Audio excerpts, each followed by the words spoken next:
Hi everyone, Jessica Paquette joined here with trainer Ed Coletti Jr.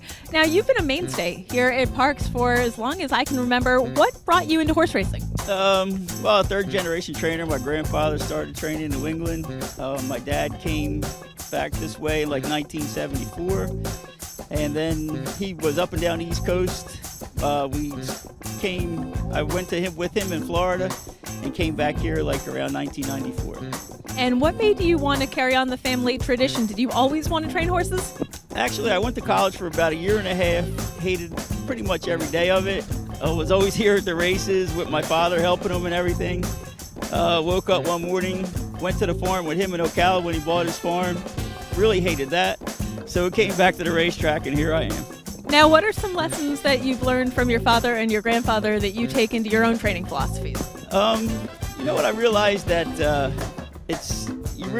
I enjoy the babies. Like they taught me to how to bring the babies up, how to get the babies ready, and to really treat your staff well, because your staff is everything. Like if you don't have a good staff and you don't have the right people in place, you're nothing without them. So you really got to have a good staff and have the babies coming up every year to make you successful. Hope does spring eternal with a young horse. Now let's rewind a little bit. Tell me about your first win as a trainer on your own. My first win, his name was Crosby Moto. I was assistant trainer for Eddie Lehman, and my dad was breaking babies, and we bought a horse from Stanley Jolson, and he gave it to me. He was a Jersey bred, and so he was my first winner, and he actually became my stable pony for many years. He wound up being a great stable pony. Now, tell me your most memorable win and your favorite horse, who doesn't necessarily have to be your best one.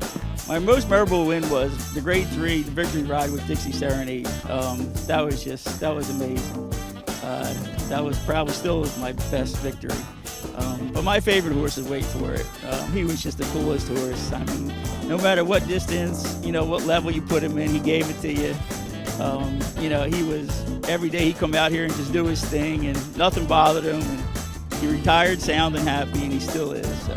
And we're all watching him train towards the Retired Racehorse Project. Are you enjoying watching his updates? Yeah, I love it. I love seeing them updates from Mickey. It's great. Now, tell me, looking back on all of these years training horses, what have horses taught you the most? I think patience. Like you just got to be patient, and if you're patient, you can always fix something. Like don't panic, just figure it out, and eventually it will come to fruition. Is there one major race that you would love to win above all others? The Derby. I mean, that's the hope. From the time I was a kid till now, you want to get to the Derby. Pennsylvania or Kentucky? I prefer Kentucky, but I'll take either one. Well, I hope we get to see you here in the Pennsylvania Derby and run for the Roses one day. I'm Jessica Paquette. This is Ed Coletti Jr.